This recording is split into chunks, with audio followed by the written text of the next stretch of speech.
Hi there, my name is Reese, and in my last video I gave a brief summary on how to play the trading card game Archetype, in the hopes that showing the first few turns of a mock game would spark some memories in people. It did not. So I've still got nothing official to show you guys yet.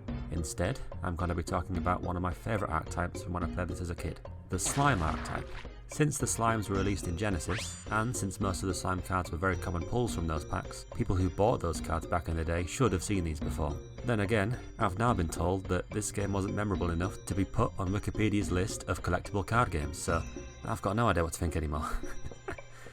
I can only hope that I can generate enough interest in Archetype with these videos to get that list updated someday. Until then, let's talk about slime, shall we?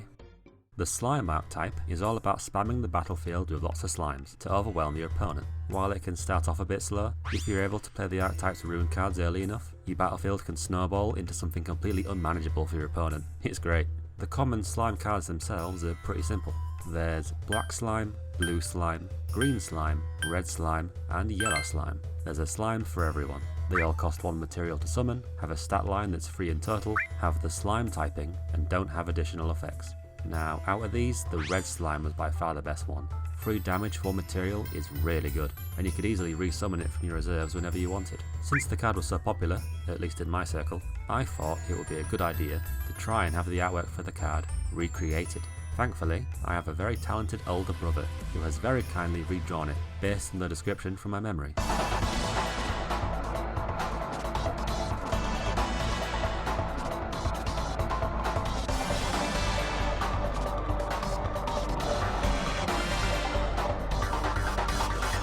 Now, obviously it's not a one-to-one recreation, but I think it's pretty damn close, and I'm extremely happy to see it. Even though it's not the real thing, I think it looks just as good, and I'm now more confident than ever that one of you watching will finally remember this game after seeing it. Now, just like how there's a slime element for each coloured type, there's a slime alchemy element for each coloured type too. I mentioned alchemy elements briefly in my last video, but I'll go into more detail about them now. The best comparison for these is to think of the alchemy deck like your extra deck in early Yu-Gi-Oh, with alchemy cards being a bit like fusion and ritual monsters. Unlike those, however, all you need are the required cards listed on the alchemy element on your battlefield during your summoning phase. You send those elements to your void to summon it, and you can only summon one from your alchemy deck once per turn. Now, the names of these alchemy slimes are just as easy to remember. There's big black slime, big blue slime, big green slime, big red slime, and, you guessed it, large yellow slime.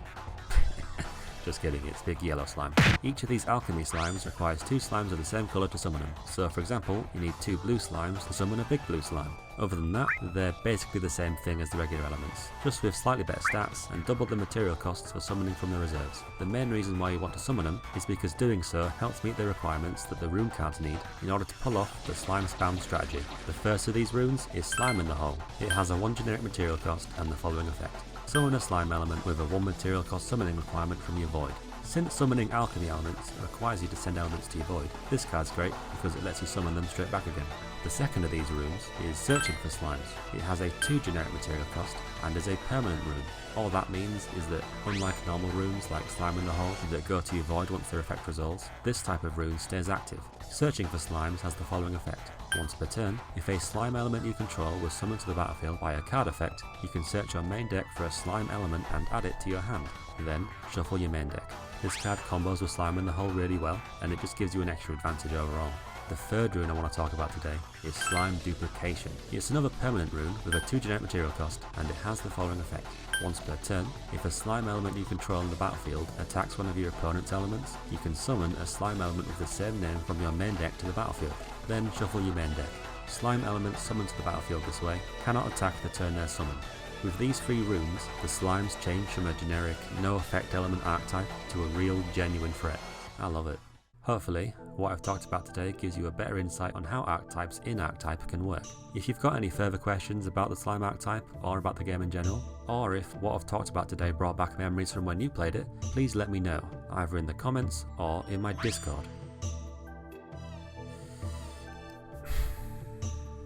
I'm not gonna stop until I see those cards again.